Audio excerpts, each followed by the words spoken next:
सबसे पहले मैं सभी लोग को कृष्ण जन्माष्टमी जो इस बार मनाई जा रही है उसके बारे में जानकारी देने के लिए अपने पंडित जी के साथ आए हैं। और हम लोग जानते हैं कि जब भी पृथ्वी पर असुरों का अत्याचार बढ़ा, भगवान अवतार लिए हैं, तो कृष्ण जन्माष्टमी के दिन जो अवतार लिए हैं उसके बारे में हम लोग जानते हैं। तो सबसे पहले पंडित जी को प्रणाम, खुश रहो। और पंडित जी, सबसे पहले आप अपना परिचय दे दीजिए कि लोग आपसे अगर मिलना चाहे तो कहाँ पर आ सकते हैं, मतलब आपका निवास स्थान कहाँ रहेगा और आपका जो है गाँव कहाँ पर पड़ेगा।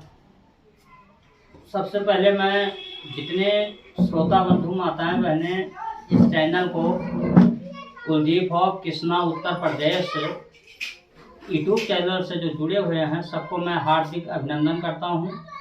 रही बात नाम की और स्थान की, तो देखो ब्राह्मण हर जगह पूजनीय होता है, क्योंकि उसके अंदर जो विद्या होती है, मधुर वाणी होती है और जो उसके कर्म होते हैं उसी से वो जाना जाता है। नाम क्या है, कर्म क्या है, वो स्पष्ट दिखाई देता है। रही बात नाम की, तो मेरा नाम स्वामीनाथ पाठक है और जिला बहराइच और ग्राम महंगीलाल पुरवा, पोस्ट जो है बालापुर है, थाना हमारा विशेषरगंज और तहसील पयागपुर है। संक्षिप्त में अगर हम जानना चाहेंगे तो आप लोगों ने परिचय जान लिया है। अब हम कृष्ण जन्माष्टमी के बारे में बात करेंगे। पंडित जी, इस बार कृष्ण जन्माष्टमी जो है स्कूल में छुट्टी 18 तारीख को है और धर्मशास्त्र के अनुसार आपके अनुसार 19 तारीख को है कि 18 तारीख को है। आप थोड़ा लोगों को बताएंगे तो ज्यादा अच्छा रहेगा। देखिए, धर्म के बारे में जो कहा जाए तो सरकारी स्कूल में जो छुट्टी 18 अगस्त 2022 गुरुवार को हुई है, ये सभी लोग जानते हैं, लेकिन सप्तमी वेद है, अष्टमी हो रही है, इसीलिए हम बिल्कुल नहीं कहेंगे कि 18 तारीख गुरुवार 2022 को जन्माष्टमी मनाई जाए, क्योंकि सप्तमी 12:14 तक रहेगी, उसके बाद में अष्टमी तिथि लगेगी गुरुवार को 18 तारीख को। तब जब हम अष्टमी तिथि नहीं पाते हैं निश्चित काल में 12 बजे रात्रि में या रात्रि में, तो जन्माष्टमी हम कैसे मनाएंगे। अब प्रश्न उठता है ये कि भगवान श्री कृष्ण का जन्म द्वापर युग में हुआ था, रोहिणी नक्षत्र था, दिन बुधवार था और रात्रि के समय 12 बजे थे अर्धरात्रि में, तो अर्धरात्रि तो कम से कम होना ही चाहिए जी पंडित। और हमारे इस गणेश सापा पंचांग में लिखा हुआ है कि 19 अगस्त 2022 दिन शुक्रवार रात्रि 1:06 तक अष्टमी तिथि रहेगी जी, सुबह से लेकर के और 1:06 तक, उसके बाद में नवमी लगेगी। तो 12 बजे के अर्धरात्रि के मध्य में हम भगवान श्री कृष्ण का जन्माष्टमी धूमधाम से मना सकते हैं।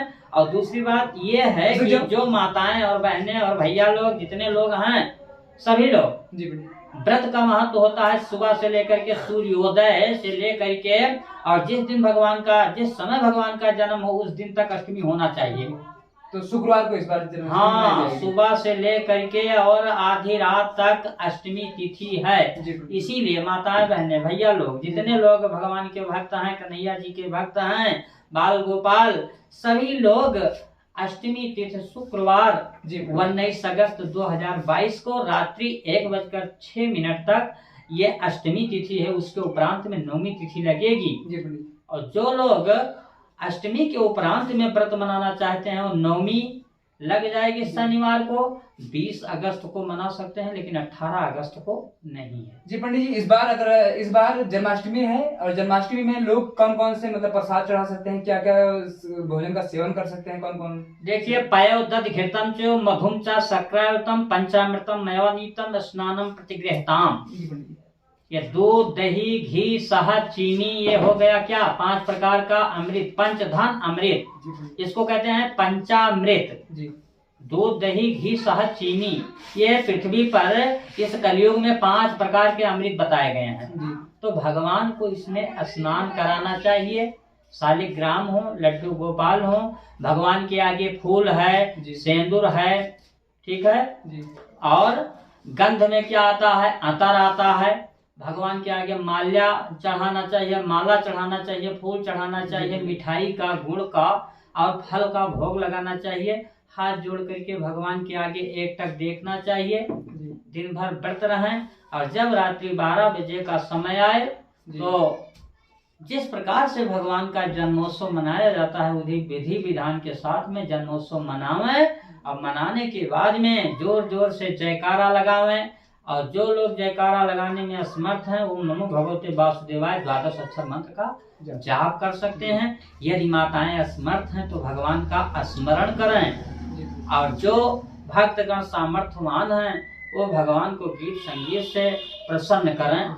तो यही व्रत का विधान है और सभी लोगों को ऐसे व्रत को करना चाहिए। जी पंडित जी, इस बार जैसे है जन्माष्टमी है, हर बार मनाया जाता है, तो इसमें कौन कौन से लोग इसको मना सकते हैं? चाहे बच्चे हैं कि माताएं की बहनें की, सभी लोग इसको व्रत रह सकते हैं? कौन कौन लोग व्रत रहे या कौन कौन इसका पूजन करे, कौन कैसा विधान रखे? देखो, भगवान श्री कृष्ण का जन्म मथुरा में वसुदेव और देवकी के संयोग से हुआ। श्लोक आता है श्रीमद् भागवत महापुराण में 10वें स्कंध में कि आदो देवक देव गर्भ जन्मम गोपी गृहे वर्धनम माया पूतन जीवपात हरणम गोवर्धन उद्धारणम कंसादि छेदनम कौरवादि हननम कुंती सुता पालनम एतद भागवताम पुराण कहतम श्री कृष्ण लीलामृतम। तो इसमें पूरी भागवत हो गई यही 4 श्लोक में, यही श्लोक में। तो इसमें ब्राह्मण क्षत्रिय वैश्य शूद्र, जैसे 8 साल का बच्चा से लेकर के 80 साल का बुढ़ा रह सकता है, 4 साल की कन्या से लेकर के और जो माता के बाल सफेद हो गए हैं वो भी रह सकते हैं। तो जितने लोग हैं, जितनी जातियां हैं, जितने हैं, सभी व्रत के अधिकारी हैं। इसमें कोई भेदभाव नहीं है, क्योंकि क्षत्रिय कुल में भगवान कृष्ण का जन्म हुआ देवकी और वसुदेव के संयोग से, और पालन पोषण कहाँ हुआ? गोकुल में नंद बाबा और यशोदा के गोपिकाओं के घर में भगवान के यहाँ पालन पोषण हुआ। इसीलिए सभी लोग इस व्रत के अधिकारी हैं। ऐसा नहीं है कि ये ही रह सकते हैं, वो ही रह सकते हैं। बस क्या है कि प्रेम से भगवान का कीर्तन और भजन करते हुए व्रत करें और भगवान का जन्मोत्सव मनावें। तो बार बार मैं यही कहूंगा कि 19 अगस्त दिन शुक्रवार 2022 को भगवान श्री कृष्ण का जन्मोत्सव मनाया जाए।